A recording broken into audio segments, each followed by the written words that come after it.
3, 2, 1, action! Hi, this is Victoria Wolders, and I'm so excited today that you've joined us for mykidslocker.com empathy tale, creating compassion one story at a time. Today's episode is called The Wolves and the Fountain. I hope that you can connect with me through social media or through my website at mykidslocker.com. If you have any comments or suggestions or even ideas for an empathy tale, love to hear it. So if you want to reach out to me there, you can. Okay, we are going to start now. Today's episode is called The Wolves and the Fountain. So The Wolves and the Fountain is about boundaries. When someone asks us to do something as a kid, we kind of do it. Yet when we start becoming adults, sometimes what happens is people start asking us to do things and we either don't have the time or maybe we just don't have the ability to do it. Today, I want you to think about when was the last time somebody asked you to do something and you either couldn't do it or you didn't want to do it. What happened? Did the person get angry at you? When did you have that happen to you? Were you happy in the end? Was the other person happy in the end? Sometimes we'll do things when we really don't want them, and we don't want to do them. Sometimes we compromise our beliefs, our expectations, and even our time for other people. As I read this story, take some time to think about that. Think about when you do compromise on expectations and when people ask you to do things, when do you do them and when do you not do them? Well, are you comfortable? Then I'll begin. Once upon a time, a long time ago, in the Oak and Eagle Kingdom, there was a village. This village was in the land of the northern eagle. And this village was full of giants. It was the giants' village, and they lived on the very north side of the Oak and Eagle Kingdom. These giants were wonderfully gentle, and their king was named King Edward. He was a very gentle man, and they lived a very happy life for most of the time. Most of the villagers had dogs, and they really enjoyed their dogs. They were well behaved, and they had a water fountain in the middle of the giant village. And King Edward would go down there and allow the dogs to jump in the water fountain and just have fun. There were rules that the dog owners had to abide by, such as making sure the dogs were on leashes and making sure that the dogs had enough to eat. So that would make them in a happy mood.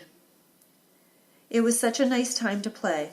Sometimes there were issues, like dogs were barking at each other, but most of the time they really enjoyed spending time with each other at the village fountain.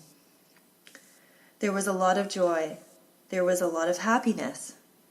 The giants were smiling, and their dogs were too.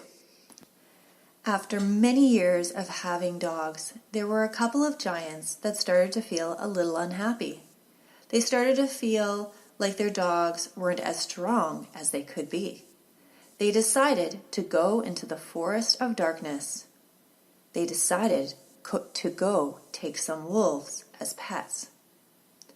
Because they decided to take wolves as pets, they chose not to have dogs. However, these wolves looked very similar to dogs, and they could easily be confused. They thought, well, these are going to be more powerful, they'll be bigger, and we want wolves rather than dogs. It would be nice to have some more variety in our village, they thought. They also thought it would be a good thing. So, 2 families from the giant's village decided to go get wolves. cubs. And they did that and brought them back to the village. At first, they were just fun to play with, and the families chose not to tell anyone that these cubs were wolves and not pups from dogs. King Edward was excited to have a different type of dog in his village. In the coming weeks, unfortunately, King Edward became very sick. He unfortunately passed away. His wife, Queen Ella, came to leadership. She was a very pleasant woman, and she meant well. She wanted people to be happy. She wanted the giants to be happy, and she wanted all the pets to be happy. What started to happen was the wolves got a little bit bigger.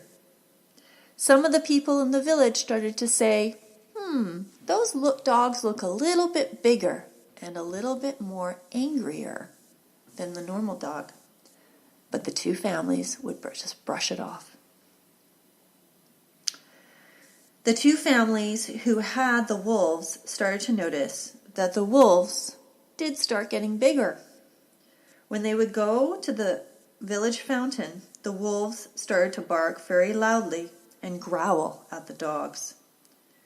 These two families would just laugh it off and just say, all animals are welcome at the fountain. At one point, the villagers thought, well, we need to put some boundaries down. So a group of the villagers went to the Queen. They said, we know King Edward loved having dogs in the village. We know that he delighted in them. However, there are some large dogs in our village that are starting to scare us and scare our younger children. The Queen looked at the villagers, and she had been in pain from the loss of her husband. Of course he did. He loved all the dogs. They said, but the black wolves are getting bigger and they're getting fiercer. We fear that they're going to start harming other animals. Queen Ella, with her kind heart, said, well, let me just go talk to the families, and hopefully we can solve this. She brushed them off, and they went away. She went down and sat with the families who owned the two wolves. She said to them, I have had some villagers be very concerned. They say that there are dogs that are larger in our village, and they're starting to scare people. The two families looked at her. They said, we have to be honest with you. We went into the forest and decided to raise wolf cubs. The Queen said, well, they are still a type of dog, so I don't see a problem with that. As long as you take good care of them and you make sure they're on a leash and you make sure that the villagers are taken care of, then I don't have a problem with it. So the villagers, the two families, decided that they were going to name their two wolves Midnight and Moonlight, and that if they named the wolves, then perhaps the villagers would come and enjoy them more and welcome them. Well, both families felt very strongly that they had a right to have their wolves at the fountain. They were very nice families, and they've been part of the village for a very long time. Queen Ella just said, well, fine, let's just let it go. It's not a big deal. But just so you know, we have people that are a little upset. Well, the next day, the two big black wolves came to the fountain, and they started barking. The two families came with them, and each were on a leash. Midnight started barking, and he bit one of the dogs that was from one of the other villagers. The other villager got mad. This is not okay. This is supposed to be fun. This is supposed to be a safe place. Midnight's owner looked at the villager who had the hurt dog. As you know, the queen has come and talked to us, and she has welcomed all animals. And we have wolves, and we are proud of our wolves. And if the queen is okay with it, then we should celebrate the wolves. The injured dog started howling, and the villager who owned the dog said, "Can you show us some kindness and make sure that this place, our village fountain, stays safe?" The two families that owned Midnight and Moonlight looked at the villager who had the wounded dog, and they turned to him and said, "This is our right. We have a right to be here too." And they walked away. A number of other families that saw this happening became concerned. Once again, they went up to the queen. "There's something going on at the fountain, and we have a dog that is injured, and there was blood," said one of the villagers to the queen. The queen, not knowing exactly how to respond, said, "You know, if you have a problem with this, it's probably better if you leave it and either talk to the owner, or if you want to move, go to a different village. All our animals have a right to be at this fountain, whether they're a wolf or whether they're a dog. I will welcome other animals too, such as cats and rabbits, and they can also be part of our village celebrations at the fountain." So at that point, there were a couple of villagers who decided with their families that they were going to leave the giant's village. They packed up their bags and they left, even though they have had a legacy of living in this village for a long time. There remained a few giants in the village who saw the barking, saw the violence, saw the injuries happen, and yet, when they went to the queen still felt that all animals were welcome. The villagers turned to her and said, "We know you do not understand. You are up here on your hill, and you have walls, but we're down here, and this is really not going well. Queen Ella, would you please empathize with us? Can you feel what we feel? Our children are scared to play in the village now because the wolves are around. Sometimes they rip off their leashes." She looked at them. "This is just the way it is. This is what I think." So over time, there were more injuries. Midnight and Moonlight became much bigger and were acting like wolves. They became more violent and began to bark more and howl at the moon. Villagers' doors were closed, their windows shut.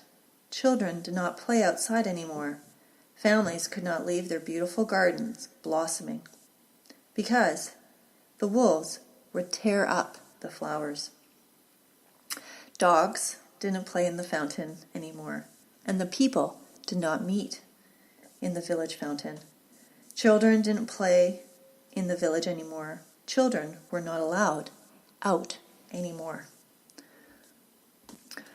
One day, the baker was outside using his stone oven with some of his children. Along came one of the wolves, Moonlight. Moonlight started barking loudly and broke the oven with one push. All the baker's pans inside got destroyed. One of the guards from the castle said to the baker, You've got to lock your doors. You can't bake out here anymore. You can bake inside your house. It's much safer. The baker said, well, I've been doing this for over a decade. Why are you telling me I can't bake anymore? Is it because you are fearful? The guard looked at him and said, this is reality. This is our village. These wolves have more right to be here than the rest of us. And you have to face the fact that we cannot change it. The baker turned to the guard and said, I think we can do better than this. This isn't safe. The guard said, well, you just need to listen to what you're telling yourself. We need to make sure that everyone is welcome in our village. The baker locked his oven door, and he decided he wasn't going to bake anymore. The center of the village became quite lonely. People were sad. People were discouraged. And they just didn't know what to do. They just didn't know what to say. After several weeks of choosing to be in their homes, a fairy came through the giant's village. She was from the magical forest in the land of the Eastern Eagle. She was flying over. This fairy was known to be magical. She noticed that there were no children playing. There was no laughter. The blinds were closed, and moonlight and midnight were very large wolves wandering the village. They were wandering the streets, the cobblestone streets, and it looked like no one else was around. She could see everything because she was flying above. She had the ability to be aware of what was going on, and she noticed the barking. She noticed there was a lot of fear. She went up to the castle and knocked on the door, and a guard answered. What do you want?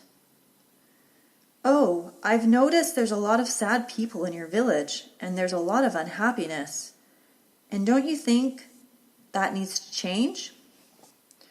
The guard answered her, well, you can just go talk to the queen. She went through and talked to the queen. Just before she got to the throne room, she noticed something that was very strange. The queen was sitting on her throne, and under her arms were carved figurines of midnight and moonlight. They had been etched into her ivory throne. The back of her throne was as black as tar.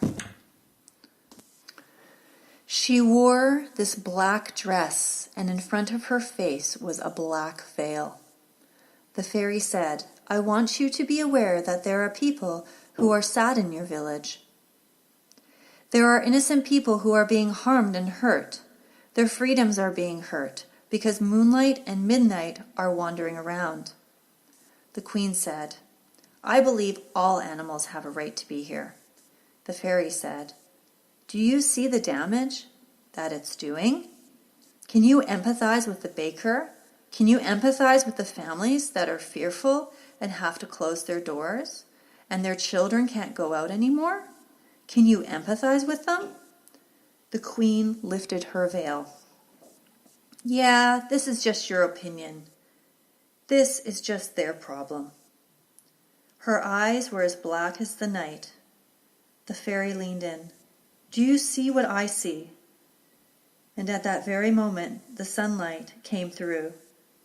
The queen blankly gazed at the empathetic fairy and said, you feel too much. You are weak. I do not see what you see. The fairy looked around. The windows were beautifully stained glass, and she lived in a magnificent castle covered in stone, and she was protected by being on a hill. The fairy said, I am going to do something, and I need your help. The queen said, Midnight and moonlight need care and attention. I'm not going to help you. This is just how it's going to be. The fairy said, I am going to change the water in the fountain. The water will be black. And every drop of water in this village will turn black. The queen shared, I need water. We need water. She said, well, you don't see what I see. You don't see the pain. If I change the water to black, then maybe you might have the empathy and the care to see the pain that your people are enduring. The queen looked down at the fairy. I don't think this will matter. I'll be able to deal with black water. I'll just drink juice and wine instead of water. The fairy turned gently to the queen. You don't understand. Any drink with water in it will look black to you. And you will be always thirsty.